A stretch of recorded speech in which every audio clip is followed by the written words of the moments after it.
Hello students, welcome to online classes of Advanced Senior Secondary School मुंडाल class 12th health and physical education में आपका स्वागत है। और हम पढ़ रहे हैं स्वास्थ्य शिक्षा तीसरा चैप्टर। तो आज जो पिछले लेक्चर में हमने पढ़ा था कि विद्यालय स्वास्थ्य कार्यक्रम या विद्यालय स्वास्थ्य सेवाएं क्या होती हैं, तो उसमें हम विद्यालय स्वास्थ्य सेवाओं से परिचित थे कि उसमें बच्चों के स्वास्थ्य से रिलेटेड जो भी कार्यक्रम बनाए जाते हैं या जो दिशा निर्देश होते हैं उनका पालन किया जाता है। तो उसी के अंतर्गत ये अगला टॉपिक है कि स्कूली बच्चों को जो स्वास्थ्य शिक्षा देने की विधियां होती हैं वो क्या क्या हो सकती हैं, उन्हीं पर आज हम चर्चा करेंगे। क्योंकि स्कूलों में छोटे बच्चे भी होते हैं, कुछ बड़े बच्चे भी होते हैं, तो सभी प्रकार से सभी को अच्छे से स्वास्थ्य के बारे में ज्ञान मिले, शिक्षाएं मिले, अच्छी अच्छी आदतें लेकर वो जीवन में आगे बढ़ें। तो ऐसा वातावरण बनाने के लिए हमें क्या क्या करना पड़ता है या कौन कौन सी विधियां अपनानी पड़ती हैं, उन पर हम चर्चा करेंगे। तो सबसे पहले जो विधियां हैं उसमें आपको स्कूल का एक वातावरण है वो सही बनाना पड़ेगा।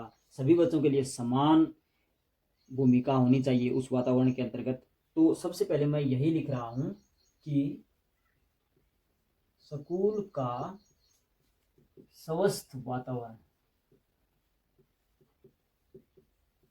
स्वस्थ वातावरण से हमारा अभिप्राय वहाँ स्कूल का बाहरी वातावरण या जो एक माहौल हम कह सकते हैं उससे भी हमारा यहाँ पर अर्थ होता है। इसको हम माहौल भी लिख सकते हैं, क्योंकि बच्चा जिस परिवेश में पढ़ता है, लिखता है या जो भी कार्यविधि करता है, मनोरंजन करता है, तो उसका उस पर डायरेक्ट प्रभाव पड़ता है। तो स्कूल का वातावरण स्वस्थ होगा अच्छे से, वहाँ फिर उसका मन लगेगा पढ़ाई में भी और क्रियाओं में भी, तो बच्चे का सर्वांगीण विकास होगा।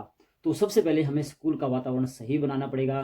टीचर्स और जो स्टूडेंट्स के संबंध हैं आपसी, वो भी एक प्रकार से बिल्कुल सही होने चाहिए। बच्चों के मन में किसी प्रकार का डर नहीं होना चाहिए। तो ऐसे माहौल में बच्चे का विकास अच्छी तरह होगा, तो स्वास्थ्य के बारे में भी उस पर अच्छा प्रभाव पड़ेगा।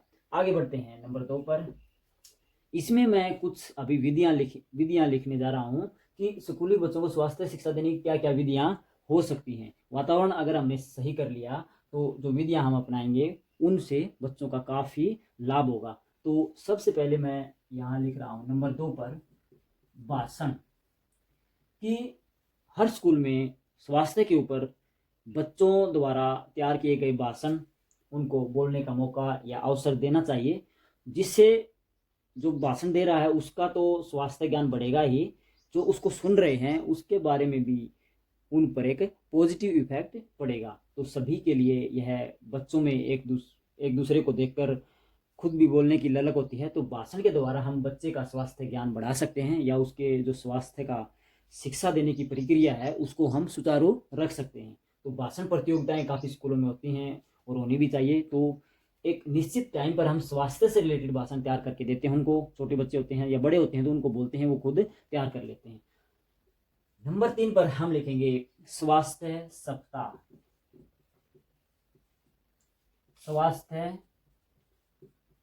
सप्ताह, तो वर्ष में एक बार स्वास्थ्य सप्ताह जरूर अपनाना चाहिए। तो स्वास्थ्य सप्ताह है क्या, इस दौरान क्या होता है, वर्ष में एक सप्ताह एक निश्चित,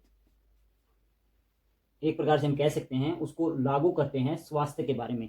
उस दौरान उस स्वास्थ्य से रिलेटेड जानकारियां दी जाती हैं, स्वास्थ्य से संबंधित जांच की जाती हैं, बाहर से डॉक्टर भी बुलाए जाते हैं और उसमें सभी बच्चों का स्वास्थ्य से संबंधित ज्ञान भी बढ़ाया जाता है। या हम प्रदर्शनियां कह सकते हैं या प्रतियोगिता भी उस स्वास्थ्य सप्ताह के अंतर्गत करवाई जाती हैं। तो वो सारी प्रतियोगिताएं स्वास्थ्य के इर्द गिर्द या सारा कार्य स्वास्थ्य के इर्द गिर्द ही होता है। बच्चों का स्वास्थ्य कैसे बढ़ाया जाए ऐसे कार्य उसमें किए जाते हैं। तो इससे बच्चों में एक पॉजिटिवनेस जाएगी स्वास्थ्य के प्रति, उनको ज्ञान या अच्छी अच्छी आदतें सीखने को मिलेगी, साथ में उसकी जांच भी हो जाएगी।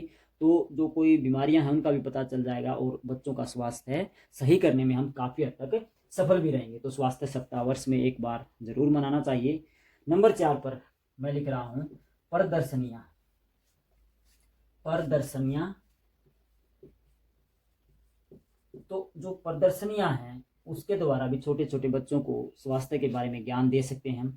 प्रदर्शनियां लगाकर स्वास्थ्य से संबंधित अच्छी अच्छी उनकी जांच की जाए, या जो भी चित्रात्मक वहाँ पर सामग्री रखी जाती है या जो कोई मॉडल रखा जाता है उसमें स्वास्थ्य का ज्ञान दिया जाता है, जिससे बच्चे देखते हैं और अपने स्वास्थ्य के प्रति सजग भी रहते हैं। नंबर 5 पर आगे बढ़ते हैं। इसमें हम लिखेंगे स्वास्थ्य समिति का गठन।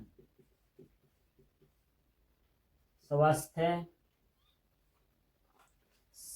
समिति का गठन कि हर स्कूल में स्वास्थ्य से संबंधित एक समिति का गठन किया जाता है। इसमें कुछ टीचर्स और मुख्य मुख्य जो बड़ी क्लासों के मेन जो स्टूडेंट होते हैं उनको भी हम शामिल करते हैं। इसमें पूरे स्कूल का स्वास्थ्य का ब्यौरा रखा जाता है। हर बच्चे की रिपोर्ट इस समिति के पास होती है और किसी बच्चे को कोई बीमारी है तो उसकी जांच करने का जो माध्यम है वो भी समिति के द्वारा तय किया जाता है। तो विद्यालय में जो भी स्वास्थ्य के कारण हैं या जो स्वास्थ्य आदतें हैं या जो भी कार्य हैं जो स्वास्थ्य को बढ़ावा देते हैं उनका निर्माण करना इस स्वास्थ्य समिति का मुख्य कार्य होता है। तो यह भी बच्चों के स्वास्थ्य को डायरेक्ट प्रभावित करती है विद्यालय में। आगे बढ़ते हैं नंबर 6 पर। विद्यालय में समय समय पर कुछ वाद विवाद प्रतियोगिताएं भी कराई जाती हैं, उसमें भी हम स्वास्थ्य को डाल सकते हैं। तो एक स्वास्थ्य की स्पेशल वाद विवाद प्रतियोगिता हम कर सकते हैं। वाद विवाद प्रतियोगिता, तो इसमें क्या होगा, बच्चे एक प्रकार से प्रश्न और उत्तर आपस में पूछेंगे और आपस में ही वो हल ढूंढने का प्रयास करेंगे। तो उनकी नॉलेज है जो स्वास्थ्य के प्रति, उनकी जो सजगता है, सचेतना है, वो सही कार्य करेगी। तो वाद विवाद प्रतियोगिता से बच्चों को काफ़ी ज्ञान हम दे सकते हैं स्वास्थ्य की, खासकर कि स्वास्थ्य का उनको कोई टॉपिक दे देते हैं और उस पर वो वाद विवाद या चर्चा करते हैं तो उसमें उनका क्या निष्कर्ष निकलता है वो अपने बलबूते पर अपना दिमाग लगाकर वो सोचते हैं और उनके लिए कोई भी नियम या दायरा वो खुद तय करते हैं। तो वाद विवाद प्रतियोगिता से बच्चे का जो स्वास्थ्य ज्ञान है वो काफ़ी हद तक बढ़ाया जा सकता है। आगे बढ़ते हैं नंबर 7 पर।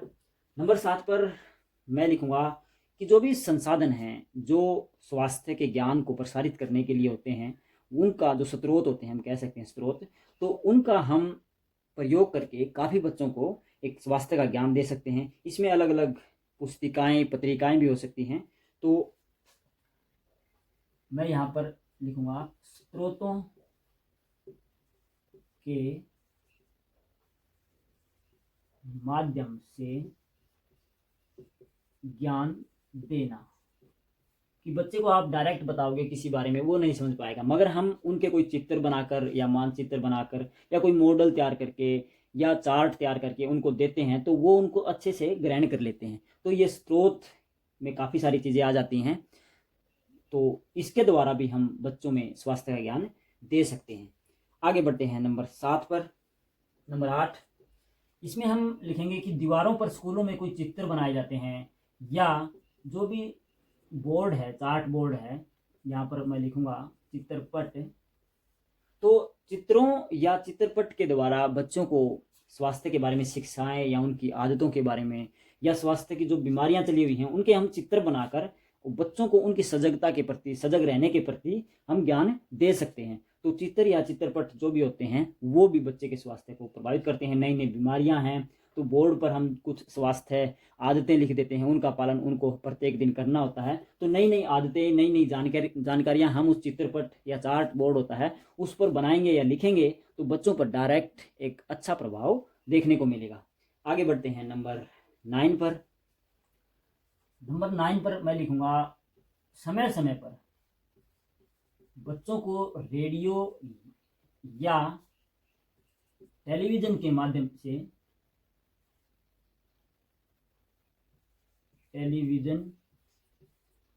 समय समय पर बच्चों को रेडियो या टेलीविज़न के माध्यम से हम कुछ ज्ञान दे सकते हैं। स्वास्थ्य से संबंधित उनको जानकारियाँ या टेलीविज़न से हम कुछ उनको मूवी क्लिप या कोई भी वीडियो स्वास्थ्य से संबंधित दिखा सकते हैं जिससे उनके ज्ञान में बढ़ोतरी हो सके।